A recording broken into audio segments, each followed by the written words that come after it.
Muito boa noite, estamos dando início a mais um programa Direito em Sua Casa. O programa que leva a informação jurídica para dentro do seu lar. Venha cada vez mais participar conosco, traga suas indagações, tragam suas perguntas, que nós traremos aqui no ar uma pessoa gabaritada para estar respondendo às suas perguntas. Eu aproveito para mandar um grande abraço ao amigo telespectador assíduo do nosso programa, o Proença, que ontem mesmo entrou em contato dizendo que estaria assistindo ao nosso programa. A você, Proença, muito obrigado por essa audiência que sempre nos dá. Na noite de hoje trouxemos um profissional do mais alto gabarito, um profissional requisitado não só Curitiba, região metropolitana, mas em todo o estado do Paraná, em todo o país, inclusive é professor em cadeiras acadêmicas da Itália. Então, um profissional do mais alto gabarito que vem elevar muito o nome desse programa e a gente fica muito feliz, professor Marco Antônio César Villatore. Uma satisfação imensa recebê-lo na noite de hoje. Para que tenha uma ideia, eu não vou elencar aqui todo o histórico aqui do professor, senão nós ficaríamos o programa inteiro só falando disso. Mas é mestre em Direito pela Pontifícia Universidade Católica de São Paulo, é doutor e pós-doutor na Itália, é coordenador do curso de especialização em Direito do Trabalho da PUC, é presidente do Instituto Brasileiro de Ciências Jurídicas e Sociais, vice-presidente do Instituto Brasileiro de Direito Social, Cesarino Júnior, ex-presidente da Associação dos Advogados Trabalhistas do Paraná, várias obras editadas, enfim, um profissional que dispensa maiores apresentações. É uma satisfação imensa recebê-lo na noite de hoje. O prazer é todo nosso, meu amigo. E o principal, o doutor de César não falou, que é a amizade que eu nutro pelo doutor de César, também pelo nosso amigo professor Marcelo Giovanni. Esse é o principal do currículo. Além de todo o gabarito, além de todo o conhecimento, o professor mantém a simplicidade, que é a simplicidade dos grandes. O grande não precisa fazer propaganda porque ele mesmo é propaganda de si. Mas hoje vamos falar de um assunto assim de interesse geral, que é relacionado à questão dos empregados domésticos. Né? Entender um pouquinho que essa situação, essa relação, ela não está vinculada necessariamente à doméstica que trabalha na sua residência. Mas o professor vai falar com certeza com muito mais propriedade. O doméstico envolve a babá, envolve os cuidadores, o motorista, enfim. Professor, vamos entrar aí nessa seara do doméstico e explicar um pouquinho, aí se eu puder dar umas primeiras pinceladas acerca dessa lei aí que modificou, né, toda essa relação com o meio empregatício da doméstica. Aí a gente começa um debate sobre esse assunto que é bastante interessante. Muito obrigado. O principal para nós é que o direito do trabalho, né, aquele que nós encontramos dentro do CLT, ele finalmente foi trazido para essa relação empregatícia tão importante que todos nós temos um contato direto ou indireto com trabalhadores domésticos, né? Então, havia muito tempo que isso se tentava realizar. A CLT ela excluiu o trabalhador doméstico já no momento inicial, né, quando ela nasceu em 1943, assim como o trabalhador rural. E o rural, em 1973, com o Estatuto do Trabalhador Rural, a Lei 5889 de 73, trouxe a CLT para o rural e não trouxe para o doméstico, mesmo sendo uma legislação nascida um ano antes do rural. Então, felizmente, nós temos hoje a possibilidade de utilizar a CLT em sua completude, né, com relação a essa relação. E, como muito bem comentado, nós temos aí uma gama enorme de trabalhadores domésticos que não estão dentro da casa. E já o artigo 1º dessa lei complementar número 150 de 2015, que nasceu agora em junho, ela continua, infelizmente, com o mesmo teor básico da Lei 5889 de 72, em que estabelecia ali a figura do trabalhador na residência. O correto, de acordo com o autor conhecido por todos nós, o Amorim Mascaro Nascimento, era utilizar para a residência, né? Que daí o motorista particular, o piloto de avião, de helicóptero, o jardineiro que está fora da tua residência, que talvez nunca tenha entrado na residência, ele pode ser enquadrado facilmente como trabalhador doméstico. Nós já tínhamos, né, na nossa própria Constituição, o artigo 7º, parágrafo único, que elencava aqueles direitos que eram direcionados aos trabalhadores domésticos, né? E nós hoje temos uma gama maior, vamos dizer assim, de direitos que foram relacionados aos trabalhadores domésticos, ou seja, eles foram praticamente equiparados ao trabalhador urbano, né, trabalhador que nós conhecemos no nosso dia a dia. As principais mudanças, o senhor poderia elencar algumas para o pessoal poder entender exatamente aonde chega as diferenças que nós conquistamos com a Lei Complementar 150? Pois não. Essa mudança eu notei que veio muito rapidamente a partir do momento que o Brasil participou na OIT em 2011, em junho de 2011, da Conferência Internacional em junho, lá em Genebra, e que surgiu a Convenção número 189 da OIT, né? E ela trouxe daí a todo o trabalho rápido, né? Porque nós tivemos basicamente em menos de 2 anos a chegada da emenda constitucional número 72 de abril de 2013.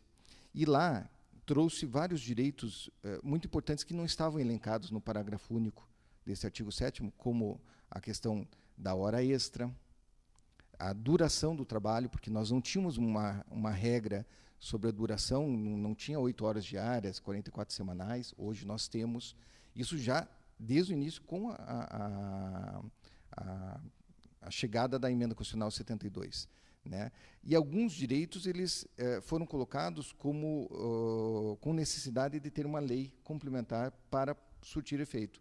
Então, dentre esses direitos, nós podemos elencar o inciso 2, que é o seguro-desemprego, o inciso 3 do artigo 7º, que é o Fundo de Garantia do Tempo de Serviço, que precisavam de uma nova lei e que surgiu agora com a Lei Complementar número 150, de junho de 2015, né?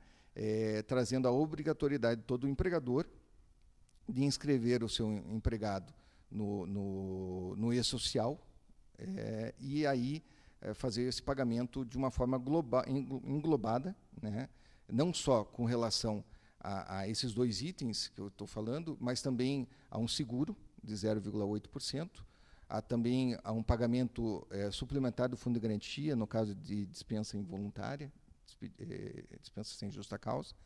Então, o empregador já antecipa isso, e isso é importantíssimo, porque muitas relações de emprego doméstico elas extinguem. Por quê? Porque o empregador perdeu o emprego, não tem condição de manter aquele empregado, e se ele perdeu o emprego, ele não tem condição também de pagar os 40% que iriam para o empregado. Então, se eu antecipo, é um momento em que ele tem a condição, que ele tem o dinheiro, e ele vai fazer esse pagamento. É uma garantia de que o empregado terá essa indenização para ele, né, nesse sentido. E muita gente... A porcentagem é 3,2%, né?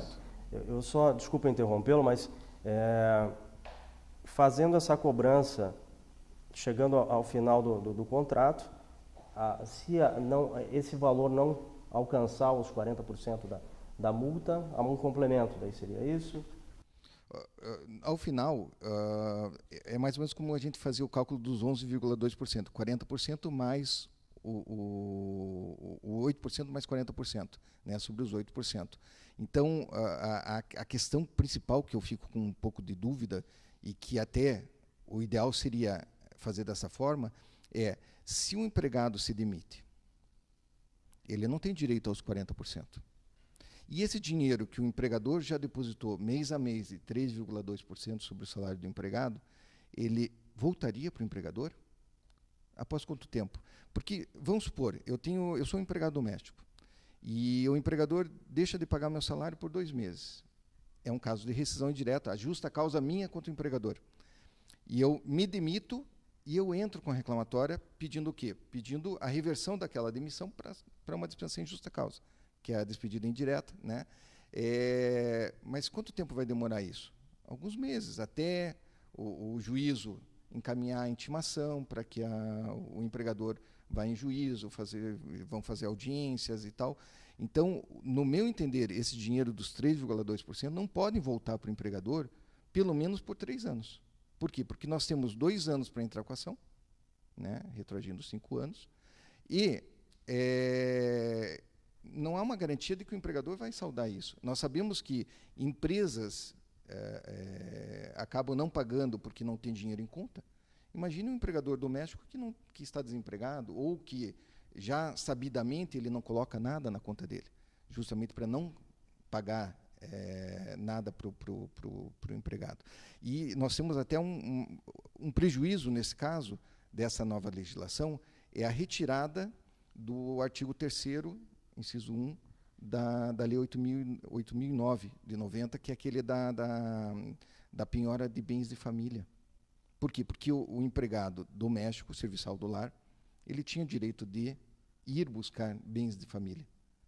E na parte final da Lei Complementar número 150 foi tirado, foi extinto esse artigo inciso.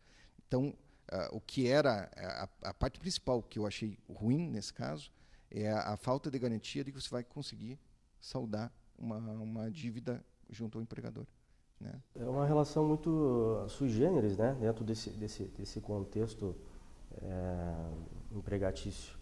E por isso que eu acredito tenha havido tanta resistência, né, até se chegar a sancionar a Lei Complementar 150. Só para finalizar, professor, já agradecendo aí de antemão a sua presença, vindo nos trazer conhecimento, trazer...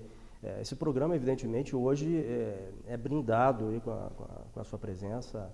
Nós ficamos assim extremamente honrados, né, com a sua presença. Mas até a pergunta de uma telespectadora que não pediu que não desse o nome, mas ela só gostaria de saber como é que ela faz para anotar o horário da empregada dela, pois ela quer saber se tem que ter algum livro específico, se pode anotar em um caderno, se ela mesma que anota ou se é a empregada. São perguntas simples, mas que geram dúvidas no dia a dia, né, dessa relação. Pudesse passar isso para a telespectadora, eu fico agradecido. Não há um regramento especial com relação à anotação. O ideal seria ela fazer um termo aditivo estabelecendo qual o horário, né, em que o empregado fará o trabalho. A anotação pode ser feita à mão, num caderno, né, coloca lá o dia, o horário que começa, o horário que tem o intervalo, depois o retorno do intervalo e o horário final do trabalho. O controle pode ser feito diariamente pelo empregador. Tem muita gente instalando câmeras em suas residências, pode, não tem problema nenhum instalar, mas no termo aditivo é importante colocar onde estão as câmeras. Não pode ser escondido, jamais em banheiro, jamais em quarto do empregado, né, em hipótese alguma. Isso aí rapidamente seria um assédio sexual fácil, né? E com isso você estabelece lá o ritual que tem que ser realizado. Uma coisa que é importante salientar é que se o empregado vai e volta, normalmente aquele horário que é fixo, 8 às 18, com 2 horas de intervalo, ele não é aceito pela Justiça do Trabalho. Então é o que nós chamamos de ponto britânico.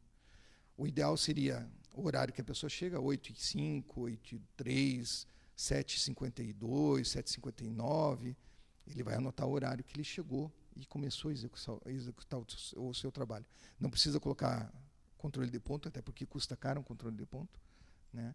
E com isso você soluciona a situação. Uma coisa também importante, tem gente que está colocando o porteiro controlando o horário do empregado, da sua residência.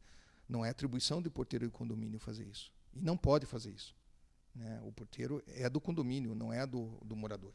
Ele não é um empregado do morador. Então, o controle tem que ser feito diretamente pelo empregador. Poderíamos já falar em acúmulo de funções. Hein? Imagine, é absurdo isso. Mas olha, professor, mais uma vez, eu quero agradecer muito a sua presença. Professor Marcelo, eu assim, estamos extremamente honrados com a sua presença. Então, o professor Marco Antônio César Vilator, um dos maiores nomes do direito do trabalho nacional, várias obras editadas, professor do nosso país, professor na Itália, enfim, nosso agradecimento do fundo do coração pela sua presença. Eu que agradeço essa oportunidade e lembro que até sábado nós temos que fazer a inscrição do empregador e do empregado no site do e-social, né, .gov.br, obrigatoriamente, então não deixe para a última hora, né? Nós temos aí amanhã e sábado para executar isso. E eu agradeço a gentileza dos amigos para a gente trocar essas ideias que sempre são tão salutares, né, para todos nós. Muito obrigado. Sem dúvida alguma, e somos nós que agradecemos, e certamente o telespectador pôde tirar várias dúvidas e nós continuamos à disposição. Tragam suas indagações, tragam suas perguntas, que nós estaremos aqui discutindo aquilo que é de interesse geral da população. O Direito em Sua Casa vai ficando por aqui, agradecendo mais uma vez ao professor Vilator e agradecendo você, telespectador, que faz a existência desse programa. Nosso muito boa noite.